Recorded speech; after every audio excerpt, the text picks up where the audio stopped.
The term mature is overused when it comes to describing the smartphone market, but that doesn't excuse a landscape of mediocrity in 2019. So, depending on your frame of mind, our pick for best phone of the year might be a bit startling. This is the Android Please podcast.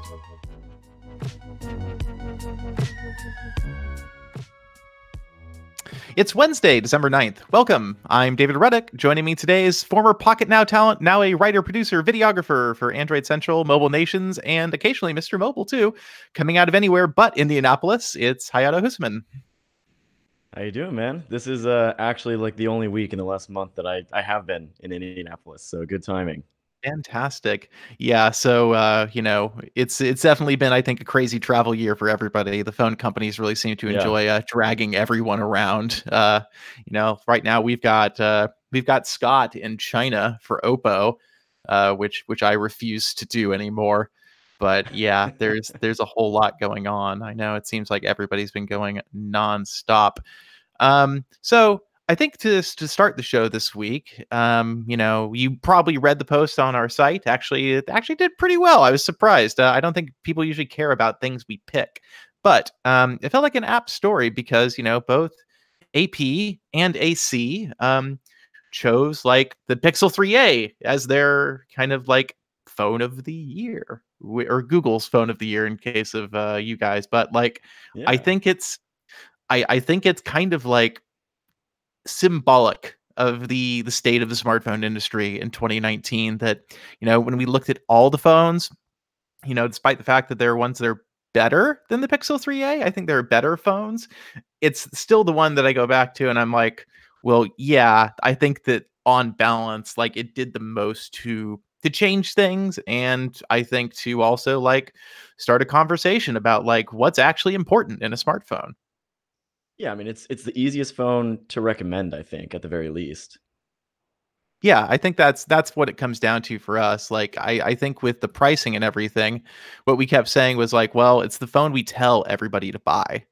If you don't care Yeah. about phones, especially, like, just buy that phone. You'll like it probably.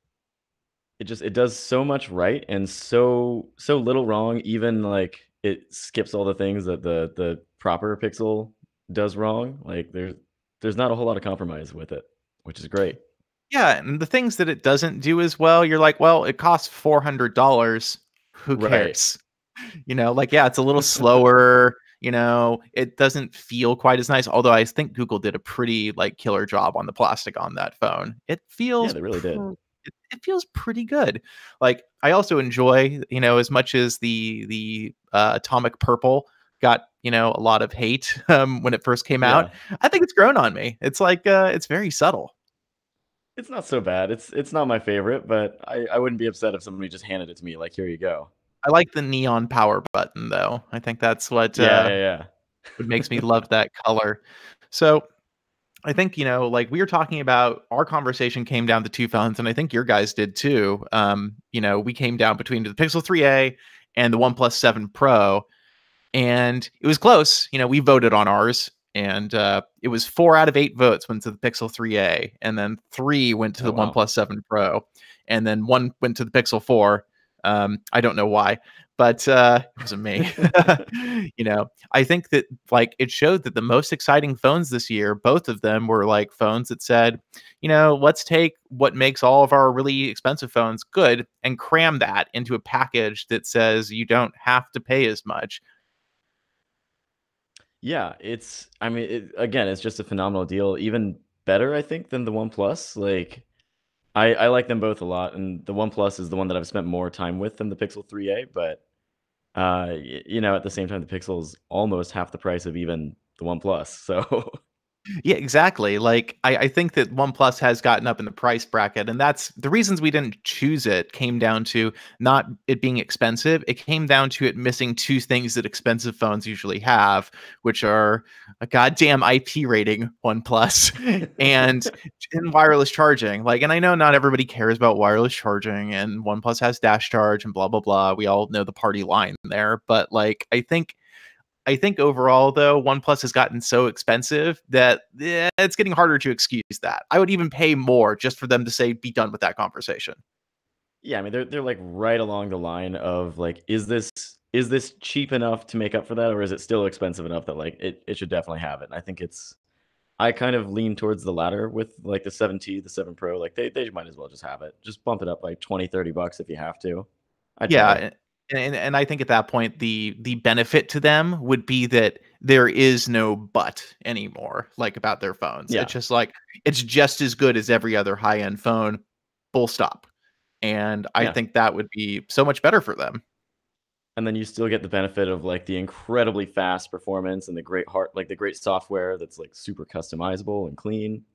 Yeah, and I think, like, this Like, year, they proved, like, consistently that they can do software updates just as fast as Google, which is, yeah, I I mean think, like, faster, honestly. yeah, they were faster in some cases. Yeah, like, that was pretty impressive, and I think also I've heard fewer reports of crippling bugs on OnePlus phones in the last year or 2, I feel like, which tended to be a problem Yeah. for them in the past a little bit.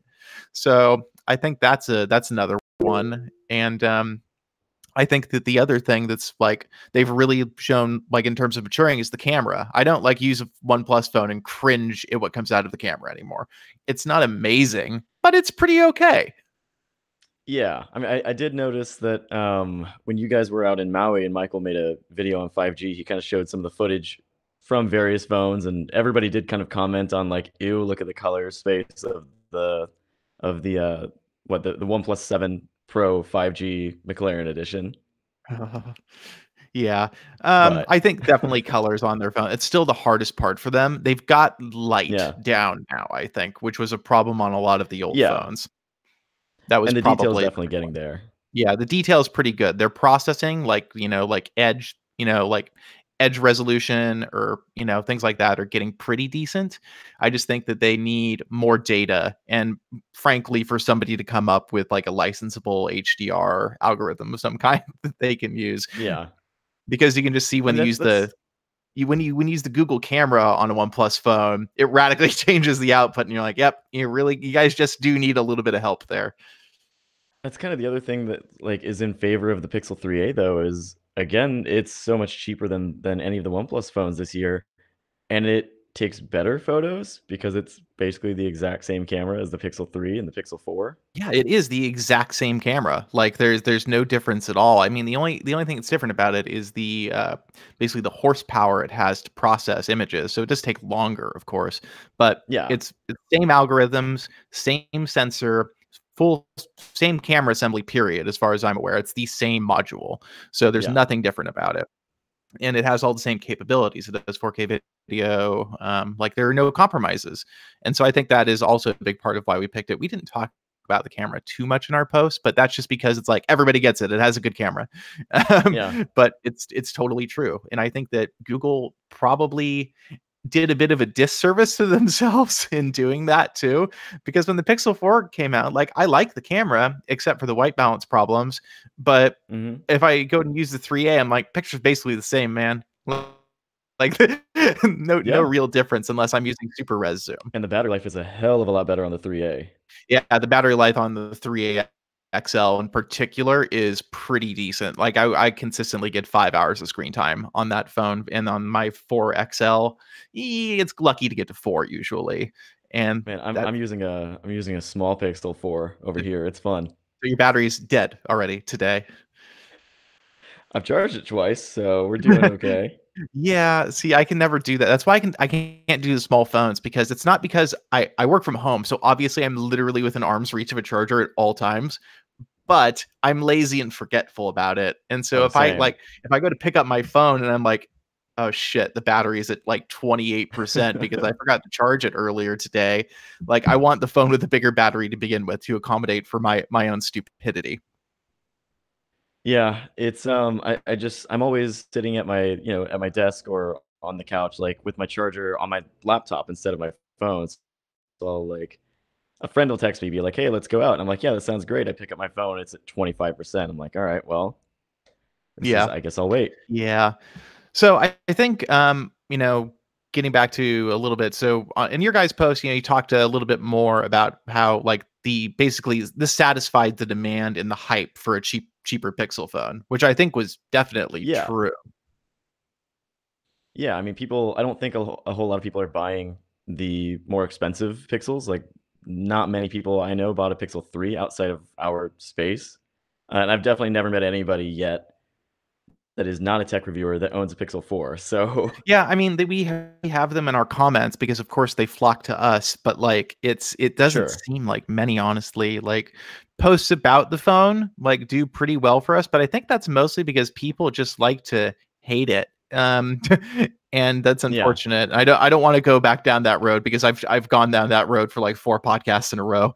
But with the 3A, like what makes me excited is like with the 4A, I hope Google just does a repeat performance and says, okay, we're just going to take the camera from the phone from this year, put it in a slightly slower chipset, and that's basically going to be the formula. So that way you get the telephoto, Yeah. which is if you have the telephoto on the 4A, like I could just full stop recommending the Pixel 4 to anybody for any reason. I mean, they could even maybe fix that decision and go with an ultra wide instead. Oh yeah. Oh, that would It's be not too I late. don't I don't know if Google even could be that unself-aware. I think that they would probably stop themselves from doing that. But who knows? They've made bad decisions in the past. I mean, it'd be a good decision for the camera, but man, that would be a real I slap just in the face. I think it would be incredible to watch the reaction on Twitter and on blogs and whatever else of suddenly the Pixel 4a is in every way better than the 4 because ultra wide. That would be hilarious. And it kind of like I've seen some people comment this and say this on Twitter, like, should Google just make cheap phones? Should they just do that and say like we're done with the high end stuff? Should we just make like reasonable mid range phones for everyday people? I mean, maybe, yeah.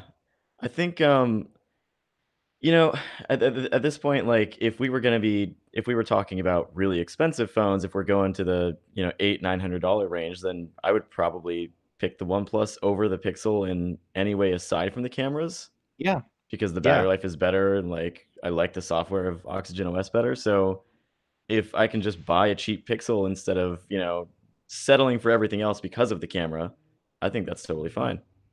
Yeah, and I think it like for me when I'm looking at what the strengths of the Pixel are, I think this is also why we chose it as our phone of the year.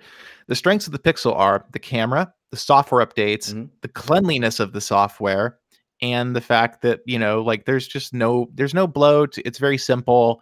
I think it's, pretty accessible. It's uncomplicated. And none of those things require making a $1,000 phone. Not one of Right. them. And that I think is what's hurting them on the more expensive phones is everybody figured out with the 3A that Google could give them the experience they wanted, which is really, I think, a callback to Nexus, which is we'll just put some pretty good stuff in a phone and update it really fast. And also now we're good at cameras. Like that's Yeah. basically what they are. The Nexus phones got a little more ambitious later on, and some of them were more expensive, some of them were less expensive. But I think with the Nexus 4 and 5, that's when people really started to hop on the Google phone bandwagon. And when Google changed course on that with the Nexus 6, and then with there was the 5X and the 6P, and I think those phones, the 5X was terrible and nobody liked it, Yeah. and the Yeah. 6P was still fairly expensive for a Nexus, but these phones they're legitimately affordable, and I feel like if you live in Asia and you really care about like all the crazy specs that you can get on these Realme and Redmi phones, and you want the very latest and greatest components no matter what, obviously the Pixel A line is not going to be for you. But as a phone that I feel like you could get a useful lifespan out of at that price range, it's going to get 3 years of software updates, which is unheard Yeah. of for a phone that cheap. It just doesn't happen unless it's an iPhone. Yeah. And honestly, I don't think Google really I still don't think they're trying to actually be a phone manufacturer, like, first and foremost anyway. Like, obviously, Google just wants your data. It's the same reason they give out free Nest Minis if you whisper Google 3 times in front of your mirror. Pretty much, yeah. I So, I think with the phones, they do wanna make a profit, but at the same time, like, the fact that they're trying to do it the way they are, it seems like, they've really swung and missed 3 times with the main lineup. I mean, don't get me wrong, I use a Pixel 4 XL, like, it's my daily driver phone right now, and I yeah, love the camera, but is it a phone I'm gonna tell anybody else to go buy? No. right. I mean, Yeah, so especially at what, $800-900. It's ridiculous. There's no yeah, way. totally. Even on the Black Friday sale for $200 off, like, I had a couple people Hmm. ask me, and I'm like, "Nah, I don't think it's a good idea." Just Yeah. to go like, there's some people I've had ask, like, "Oh, should I switch from the iPhone to, like, the Google phone?" And I'm like, "No." You're gonna hate it, Yeah. unfortunately. It's not that I tell people to go switch to iPhones, but telling people to switch from an iPhone to Android without, like, a really good reason to do so, I feel like it'd just be a disappointing experience. I mean, especially this year when like the iPhone gets the basics right, the like battery life and the camera, and the Pixel can't get battery life right. Like it's such a downgrade in that one really important experience that like it's gonna Yeah, suck no matter what. totally. And I think that, like Google's actually its most effective advertisement that I saw this year for the Pixel phones was for the 3A, and they showed basically low light photos next to each other, and they showed how it destroyed Mhm. the iPhone, 10s's low light photos, and then they just had the prices side by side, and it was like, Yeah. all right, that's pretty good. Granted, the 11 Pro, Apple has rectified that. Their low light mode's Yeah. pretty good, but anyway, like we choose I feel like last year, I don't remember what you guys chose. Last year we chose the 6T is our phone of the year because we felt like it was like the first OnePlus phone that we were like, yeah, yeah, regular people should buy this. It's good. Um, Yeah. and I think this year we chose the 3A because it was the first, I would say it's really the first budget phone we could wholeheartedly recommend. Just like you can buy it, don't worry about it. There's no big compromise here. Right. I think like we've got a few different articles. The one that we just put out a couple of days ago was saying from Bader, he was saying that yeah, the Pixel 3a is the best Google phone of the year. Overall, I think our top recommendation is the Galaxy S10 Plus, just because it's so well rounded. But honestly, I kind of prefer the Pixel 3a like software and camera experience over even that. So Oh man, I could never. I mean, granted, we are definitely much more Google leaning than I think most of the blogs, but yeah, man, I've had such a hard time recommending anybody buy a Samsung phone, other than people who have never used anything but a Samsung smartphone anymore. It's tough for me. yeah, I think the S10 Plus is a great phone. It's just like it's got that full ecosystem of accessories that Apple does. Yeah, people like that, and I've always felt the problem with Samsung's ecosystem is it's not real. It's like, well, you can use all this stuff with not Samsung stuff too. You don't need Yeah, to have the phone. Like you're not getting any additional benefit. Like the wearable app works on any Android phone. The Galaxy Buds app works on any Android phone. The wireless charging pads work with any Android phone. It's all this yeah, stuff where it's like, well, yes, it's designed for Samsung, but Android as a platform and an ecosystem is, I would say, insufficiently fragmented for those experiences to be much worse on other phones. yeah. I mean, I'm using Galaxy Buds right now, and I carry them with my Pixel 4 every day. So pretty much the only thing I'm missing versus the Samsung phone is like not being able to wirelessly charge my Galaxy Buds off of my phone. That's really not a big Yeah, deal. and even then with that, I mean, I carry around wire. I've got the Jabra 75Ts right now, and they don't have a wireless charging case. Even if they did, I'm not sure I would probably use them that way. I don't like putting my phone face down on a surface because it just Yeah. needlessly scratches the screen. I guess if you have a case on, like it works out. Um, Also, it just seems I've watched people do it. It seems kind of fiddly. So I use it all the time with Fisher talked me into buying this giant battery pack from Goal Zero. Mm, It's got a wireless charger built into the top, so I just yeah. charge like all of my stuff, all of my like pluggable stuff into the ports, and then I just use the Galaxy Buds on top. That is a very Michael Fisher solution to a problem, literally to just carry as much power as humanly possible with you. He does 100 like watt the hours. oh god, that thing is massive. I can't do that. That is ridiculous. I carry a 20,000 milliamp hour and I'm thinking about downsizing to a 10,000. Mm. It They're got a just lot so easier for me when like the second gen of this battery pack that we've got is it's like half the size of the first gen, so it just slips right into the bottom of my backpack, and I just don't notice it. interesting. Yeah, I'm probably due for an upgrade at this point. but probably, I don't know. I feel, unfortunately, I switched laptops, and the number one Mhm. compromise switching back to Windows is that your battery life is not so good. Oh, To yeah, that sounds totally different from the MacBook. Yeah. Well, I get like, I'm not even doing video editing or anything, and I still like eke out 5.5, 6 hours on a charge, maybe if I'm really That's being honestly that's more than I get on my MacBook Pro, honestly. I get yeah, but if maybe you're 3 if cutting I'm just writing. really? Wow. Your Yeah. battery must be aging very badly. I don't know. I hear from most It's people a that as long as you 2018. oh man, I hear from most people that the battery life is fine as long as you use Safari.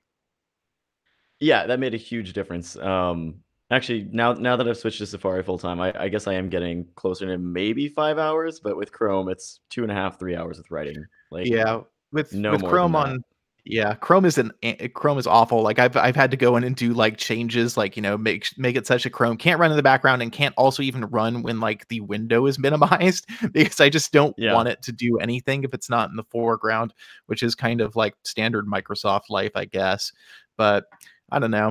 I'm working on an article that I feel like I want to write because I think it's probably going to be insightful because I used Chrome OS basically full time for 2 years on the Pixelbook.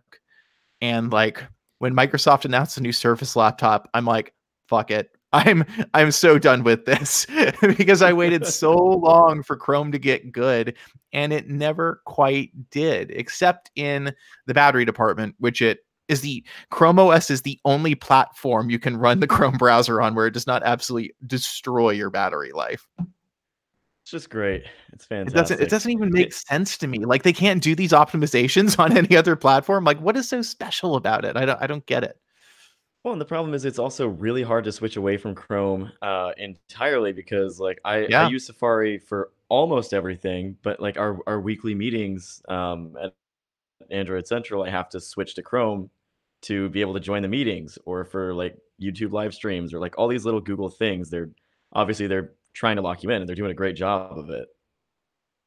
Yeah, I mean, and don't get me wrong, I love people, like, make fun of Chrome for all the bloat and, like, the RAM usage, but it's like, just buy a laptop with more RAM, man. Who Yeah. cares? I don't mind that part, but I do feel like what was nice about switching with Chrome was going to Windows. There was no Band-Aid to rip off. I Yeah. signed in the Chrome and it's like, okay, basically I'm done. That's everything I need. And it Yeah, was there. it's great. I do miss the Pixelbook's battery life, and I feel like I don't know laptop form factors. I did get used to having a convertible. Convertibles are cool, Like I feel like they're actually like on airplanes and stuff for watching videos, or if you want to use an external Yeah. keyboard. I know our reviews editor Ryan Whitwam, what he does, he has a convertible Windows laptop just so he can plug his mechanical keyboard and like have it like the screen directly in front of the keyboard. Oh, yeah. Like you can do some cool stuff with it. I've seen him do that I've seen him do that at press events. I'm just like, "Look at this guy." It's totally wild. But I He respect it. he has have you seen his mini keyboard, the Van? Like, Oh, yeah. it is hilariously tiny, but it's, like, got a bunch of, like it's like a custom key layout. He's got things macroed, like, for, like, the enter versus the space bar is half width. It's insane. It's a totally nutso keyboard, but he does love it. He has a special carrying case for it and everything. Jesus Christ. I Yeah. like it, though. Keyboard nerds, man. They're a special group of people. I bought like one like mechanical keyboard and I'm like, "Yep, it's good." And I bought a key set for it and I'm like, "Yep, it looks nice. I'm done now. I don't need any more." I'll just be happy when I finally get to upgrade from this thing that's only a year old. Like, there's no need to upgrade, but I want That new old keyboard. that new keyboard on the new MacBook Pro. It doesn't Yeah. have to be mechanical. Yeah. Yeah.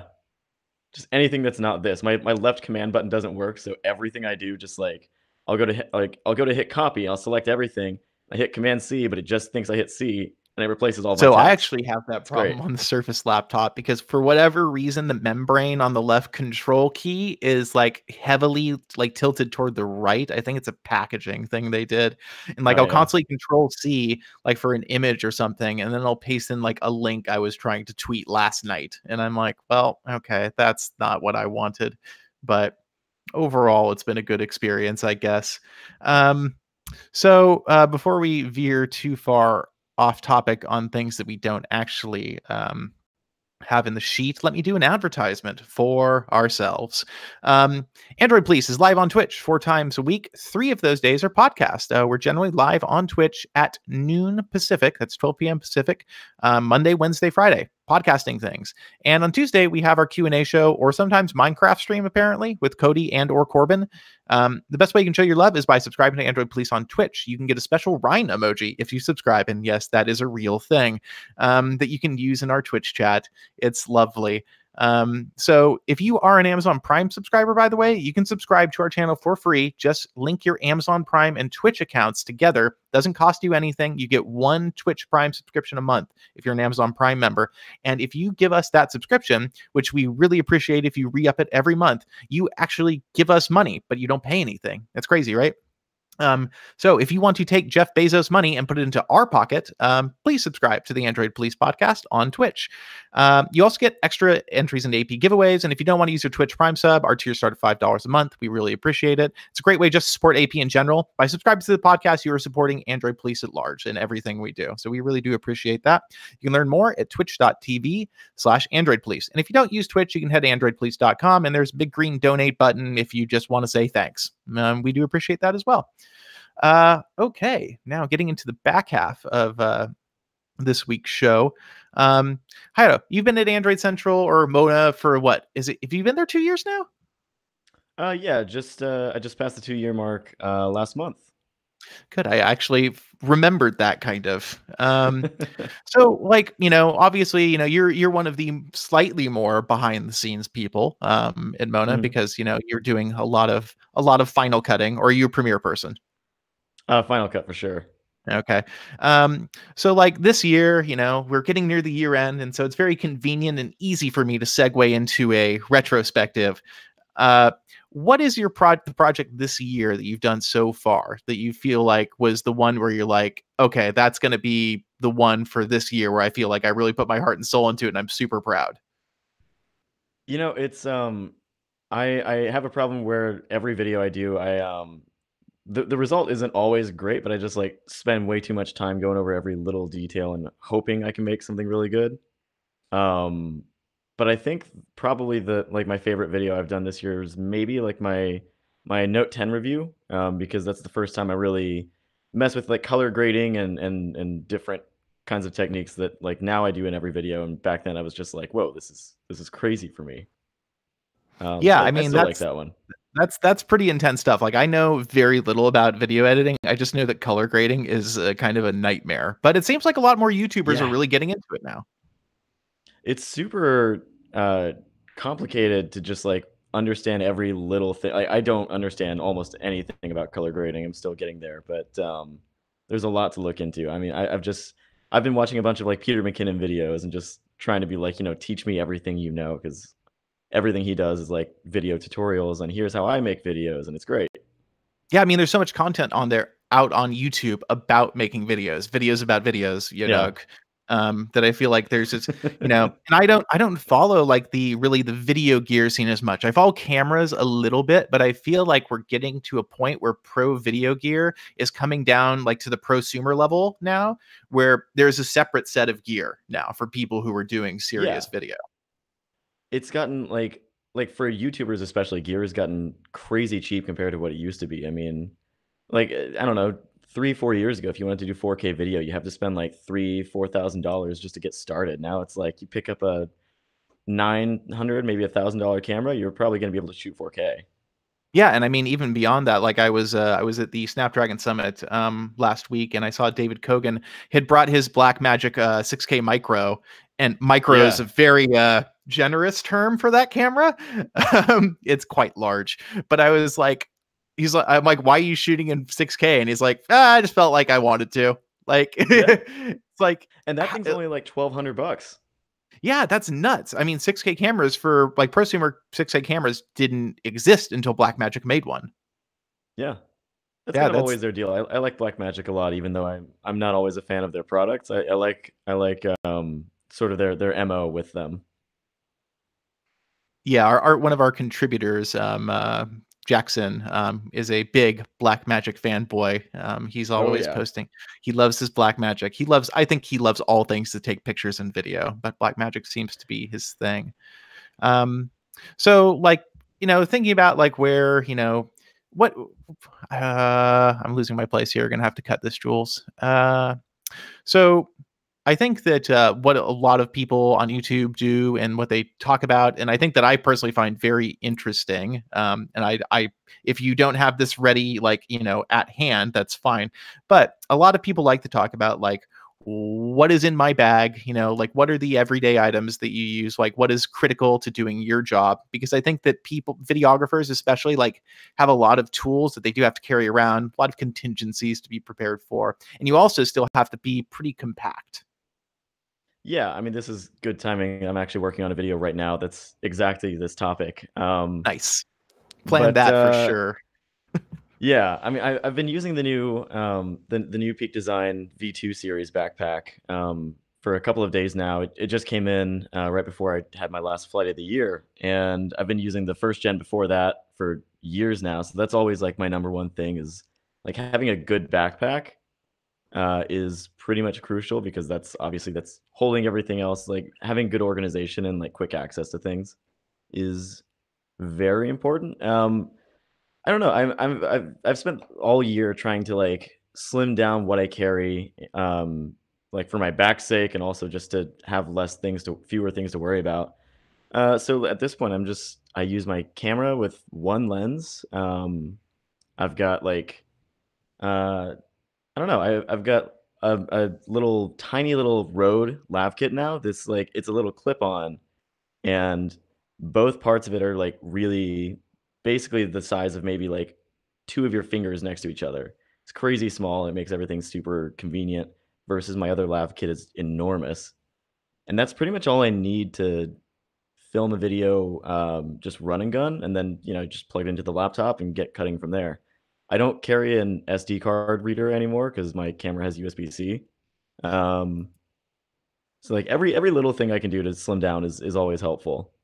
Yeah, I personally also really appreciate like the reduction in things I have to carry. Like over time, it has gotten less so. I still do have an SD card dongle because my camera's micro USB, and I should switch. Rough. But I'm definitely due for an upgrade. We had David Amell on the show a couple of weeks ago, and I'm pretty sure he convinced me Oh I'm just yeah, gonna go buy a Fuji. Like that's what he's there for. he really is. He's very convincing. He really is the ultimate Fuji fanboy. But I think that bag is also a pretty interesting subject. Peak Design really has like YouTube by the throat in terms of like Yeah. influencers vouching for their stuff right now. And I feel like for me, when I look at their products, I'm like, this is very photographer, videographer, like focus kind of product. It doesn't to me like ring as much as a general purpose bag. Yeah, I mean, like if you just need a bag for maybe you're like a student with books or something, it's really actually a pretty bad backpack because the like inner compartment is just like a big, like kind of a stiff shell. Yeah. You're really just meant to use those dividers, so it's not great for things that aren't camera gear, I would say. And even then, like I know a lot of people that don't really like it for their camera gear because it's not quite as flexible as maybe like a more traditional camera bag that just opens from the top and has like the like a lot more dividers. Yeah, and I think that like there's definitely there I've always personally been a messenger bag person, because I like that you Mm, can just sling it around real fast and grab what you need. I love that reachability. I know that peaks are pretty reachable because you just pop open the lid basically and it's right there. But I yeah. don't know. I've always loved the messenger bag because it's so expandable. Backpacks have a hard time expanding comparatively unless you get a really big backpack. And I've always just loved that like the simplicity of if I'm just going somewhere like overnight, if I'm going down to an event and staying at a hotel for literally one night, I can put my clothes, my toiletries, my laptop, my charger, an extra phone, a battery, and anything else I could possibly need, notebook, pens, like all of that stuff in one bag. And it Yeah. doesn't it doesn't feel like I'm having to pull stuff out to do it. Whereas I know, like, for people who carry a lot of camera gear, the organization tends to, like, be at the forefront of their considerations. Yeah, I mean, it's also like that much weight in a messenger bag just puts a lot of strain on my neck and on my shoulders. Yes, I like it's exhausting after a while. it But does. yeah, Yeah. if you're just carrying like your laptop and some smaller things, like I'm sure it's great. I would love to not have to use a backpack all the time. Yeah, I've just always have felt like backpacks kind of have a bit of a like, I don't know, you become the slave to them a little bit because you can't uh, Yeah, you like with the messenger bag, you can grab the handle and like use it as kind of a lame briefcase, which is what I do sometimes. But yeah, I don't know. I've been looking for a new bag and I've seen a lot of suggestions and I'm just not sure what I want to do. I'll probably just end up getting another Timbuk2 because I've been using them for like a decade now. But yeah, I would say peak's probably not unless you're like a traveling videographer. Peak's probably not necessarily like the right choice. At least a yeah, backpack. yeah. I mean, they have a messenger bag, and it has that cool aesthetic that it's very Scandinavian. All of their Yeah. products, they look like they belong at like Scandinavian design. But let's maybe. I think I've probably killed the bag conversation to death. So you're I would say not new to doing this as much as like I think like you really got tossed into like the content blender starting at Mobile Nations. I think Yeah, that's a pretty big place to really get thrown into, and they do a lot of stuff. Um, so are you going to see Yes this year? I am, unfortunately. This is my first time in I think 5 years. Okay. Oh wow. Okay, so it's been a long time. This is a good topic then, because I think that CES is changing in a lot of ways, and I would love to have other people on in the next couple weeks to hopefully talk about that.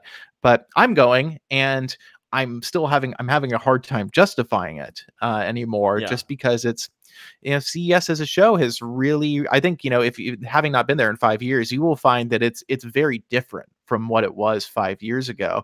Um, Mainly like there's a half of a hall filled with cars now. I mean, Yeah.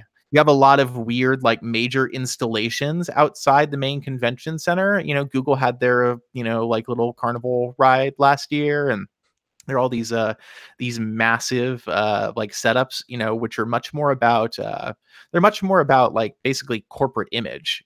Their Yeah. companies really not announcing things so much as just saying this is who we are. I actually talked to somebody at Qualcomm last week, and they said there is no booth for Qualcomm at CES this year. Really? Yeah, Wow. so it's really changing up. Microsoft hasn't had a booth there in years, obviously. I think I wonder if Intel will downsize too. They usually have laptop partners, so I think they can justify it. But honestly, it's changed in a lot of ways. And for mobile news, I think that there just hasn't been much. I mean, we have a couple of meetings on the books, but as a show, it really does seem to have moved back toward like, I mean, honestly, it's like it's TVs and washing machines. Like Yeah. Yeah, I that's mean, kind of even rough. like the last time I was there, I think in like 2014, maybe 2015, it was already kind of shifting that way. I mean, there were like no phones there for the most part. Maybe like one LG announcement, like a I know that they announced like the Flex 2 at one of the Yes, they last ones I did. went to. That it was the Flex 2, and I remember that briefing. I was sitting there and like they were doing the presentation and they said something about it being like a self-healing back. And so Yeah, yeah. I just took a butter knife at the table and sliced the back of it. It didn't self-heal.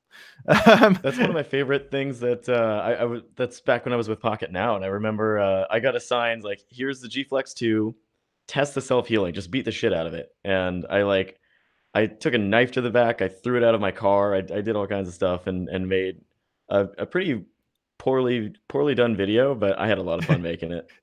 Yeah, who doesn't love destroying a phone? I remember the first G Flex, Mm, they're like, you can just smash it flat against the table. I was like, that doesn't seem like a good piece of advice to give because I definitely did that yeah, and it developed a very big black dot in the center of the screen because the nice. OLED panel was damaged. Those were really I think terrible phones actually, but they looked cool. oh, they looked so cool though, especially that red on the Flex 2. I Yes. love the aesthetic of that thing. I still have both of my Flex 2s. I have like a Korea market model and a Nice. Sprint one. The Korea market model is dead. It developed like severe modeling on the screen because they were those early POLEDs that were basically like, had a plastic substrate on them. and they were not good screens. But yeah, that phone, like the curved design, I kind of wish that stuck around a little longer. It was It's pretty cool. cool. I felt Like, the like, you Galaxy could Nexus also. did it forever ago. Yes, yes, the Galaxy Nexus was a banana or was a taco phone too, because there Yeah. is the Galaxy Curve, I think it was. No, the Galaxy Curve was the Uh, taco phone or the hot dog phone. I don't remember Yeah, that. so that it like curled, like the phone curled around the edges basically.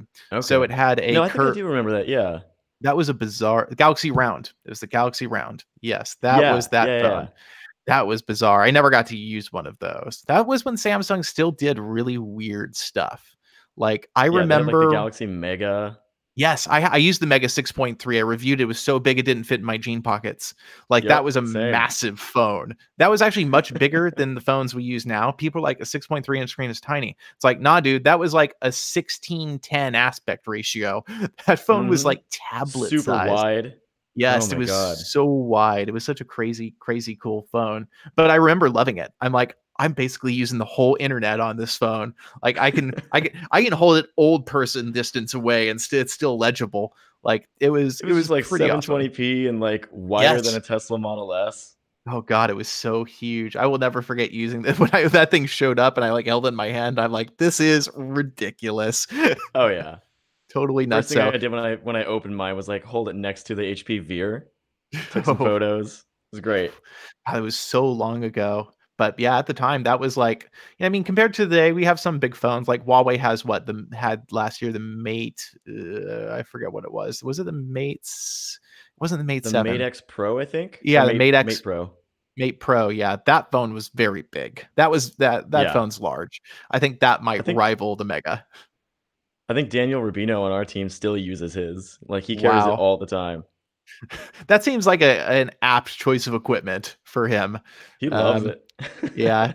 He likes a lot of interesting things, I feel. He Um, does. but around that time, I think another cool one, I think this wasn't at was it CES? I don't remember. Like the problem with CS and MDC, they're so close together, they kind of blur. Mhm. But the other crazy Samsung phone that I like kind of like I saw one out in the wild once was a Galaxy K Zoom. And that phone Oh, was like, really? yeah. So that was after the Galaxy camera, like a year later. And then they Yeah. made basically a phone with the same concept. And I could not believe it. I'm like, this person 100% works for Samsung. I like saw it on a train. Like, there's no other reason for this person to have this ridiculous smartphone. I don't think I've ever seen that, like, in public ever, or any of those phones. Like, Panasonic made, the same kinda thing, like, they made a phone with, like, an actual zoom lens on the back, Yeah, that and was I've like for a never moment seen a thing. one. Yeah. Oh, I think the best one though was probably the Galaxy Beam, the projector phone. Mhm. That was Yeah. nuts. That was so dumb.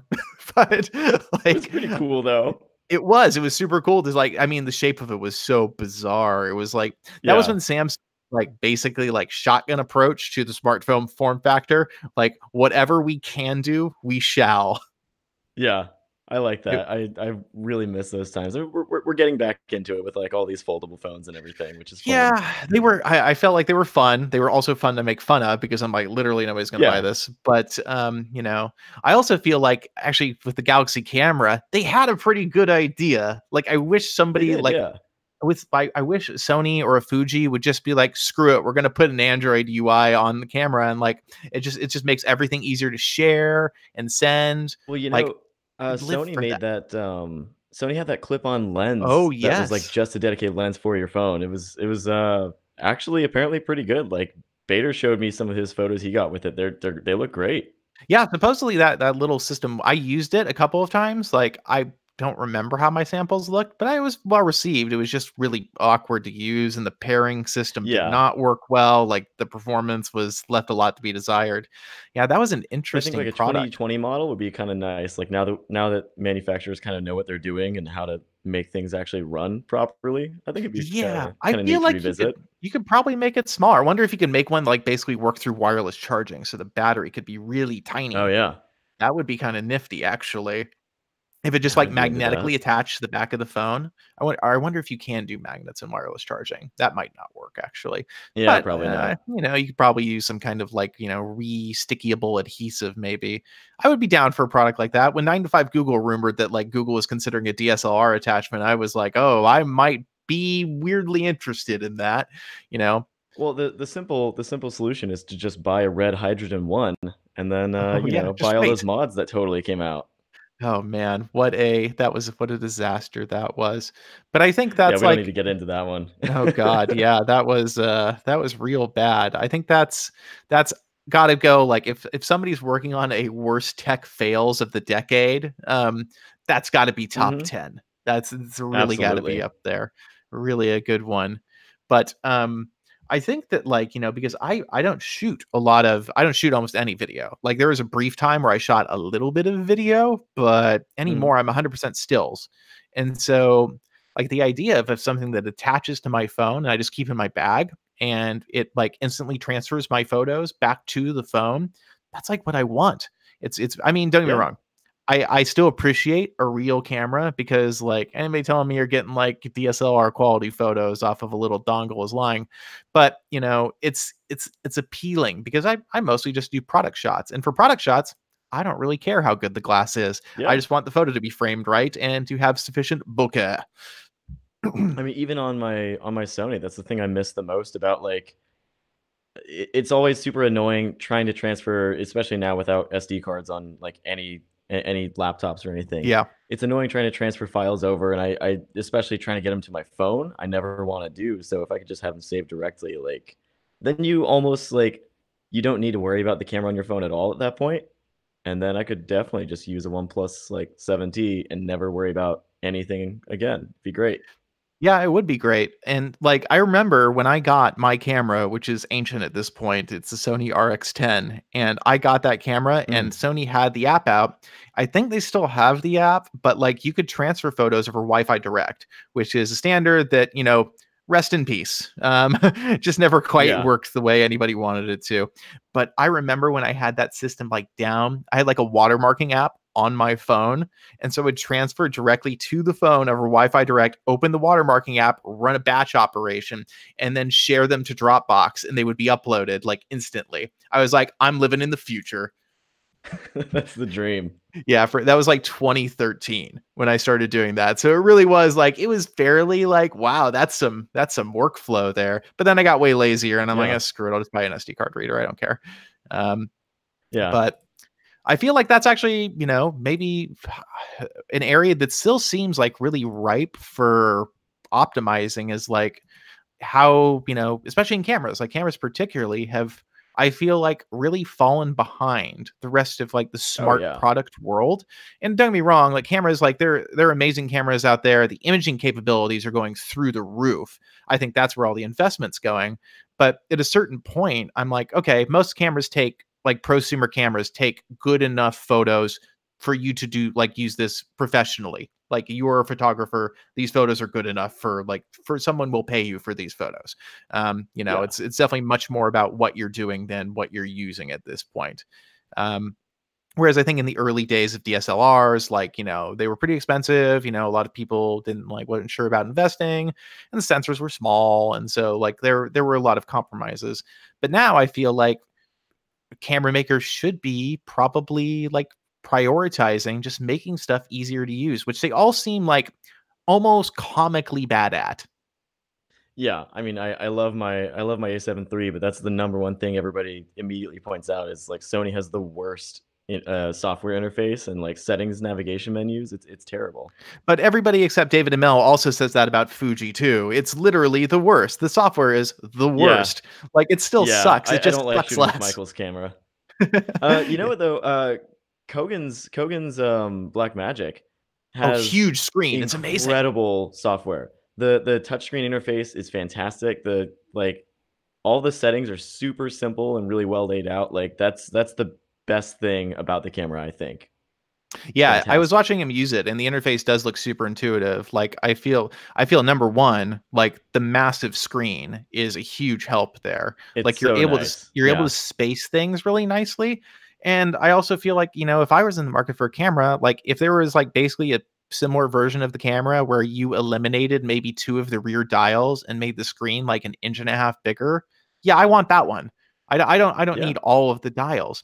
And I feel like, we're also watching this kind of like I wouldn't call it a retro movement as much as a like a strict like adherence to dial requirements for prosumer cameras where you have to have a dial for literally everything, because these camera makers can't seem to understand that you could do these things in touch software and in a way that isn't Well, horrible.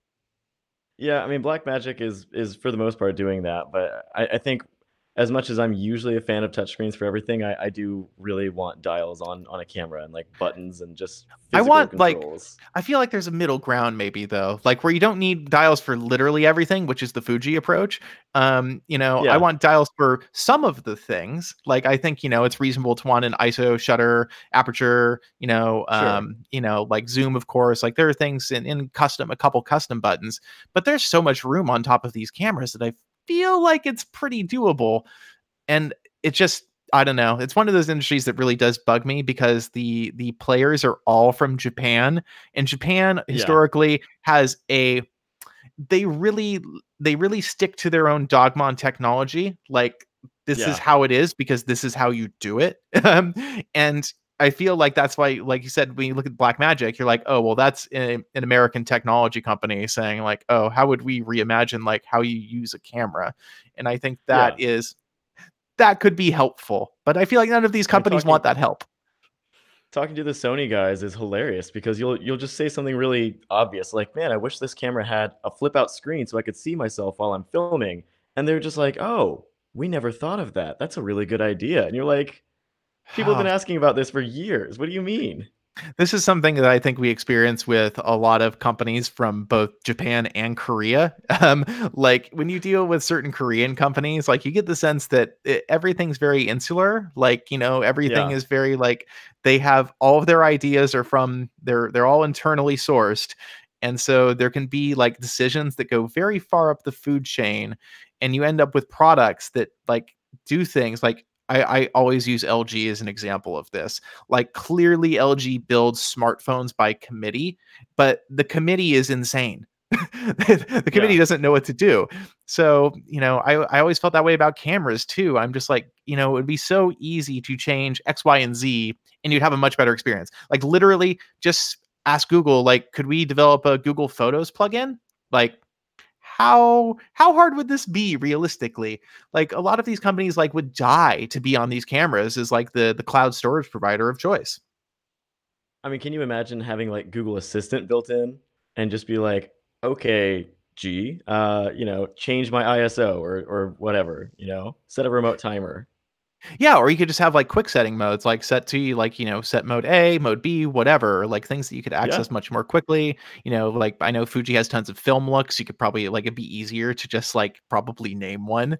um, like and also just I think a lot of the technology we see in phones in terms of like real-time previewing of how an image is going to look, and honestly, like some of the machine learning stuff, like artificial bokeh, I feel like camera makers, as much as the purity of photography shall be respected, like there's probably so much more they could be learning about how phones are taking images and how they're handled. I think the handling Yeah. is really the big part because cameras are so like live in this world of like it's film, but it's now an SD card. And Right, that right. is difficult to work with. But yeah, cameras, those are I am probably still going to buy a Fuji and I'm probably still going to be frustrated with it in many, many ways. I'll Um text ML and have him just bug you about it all yeah, week. see if he'll sell me his XT3 for below market. I've been looking at them. They're fairly reasonable on eBay, too reasonable, in Yeah, fact. they're great Yeah. cameras. Yeah, yeah. My camera is now almost 6.5 years old. It's Oh probably man. time. Like, also, I Yeah, lost the maybe. lens cap, and like, I just never bothered getting a new one because I am incredibly I lazy. hate lens caps. I think that's okay. Yeah, I mean, granted, it does have a scratch on the lens now, and I'm like, oh, that was really Yeah. stupid of me. But let's see. I think we can wrap up the Android Police Photography podcast. Let's see here. We do not have any questions this week. So all the topics we talked about today can be found at androidpolice.com/podcast. Once again, we're live 4 times a week at twitch.tv/androidpolice. And we'd love to hear your thoughts. So send an email to podcast@androidpolice.com. And Hayato, where can people find you? So I'm pretty easy to find all over the internet as long as you can spell my name because it's the same handle pretty much everywhere. So just I don't know. Mostly Twitter is my big one. Hayato Huseman is the handle, and all my work is under the same name at Android Central. And I can confirm that Hayato is a good Twitter follow. I only follow. I have an artisanal list of follows, and only the finest people make it into my very bad list. So I'm very on Twitter, sarcastic. yes, on Twitter, I am RDRV3. Our producer Jules Wang is at Point Jules, and our theme music is by Home. We're back on Friday to wrap the week up. But until then, make it a good one. Thanks for listening.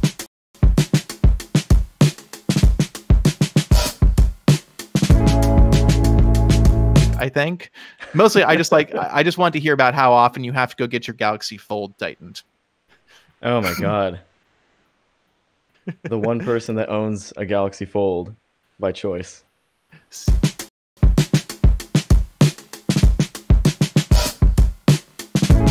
Being the Fold's biggest in-person evangelist. He sends screenshots in Slack all the time, and it's just this giant like square. I'm like, what are you doing? Yes, the screenshots from the Fold are just dumb. It's like, that's not how a screenshot's supposed to look. What are you doing? All right, I think we can kill it, Jules. To kill it, and then I had to bring it back because you had to make the comment about Max, and then Narav got involved. Maybe we have to have him on soon. Oh, we can have Narav on, and I think we will have to have that, a hard stop on how long the show is allowed to run. Yeah, I was gonna say. No Enjoy Prosecco. that very loud British accent for a good few hours. You can hear the darlings from a mile away. Oh my god. Have you been to We his love. I have not. He has a darling pillow, just like cursive lettering. Of course he does. Yeah. All right.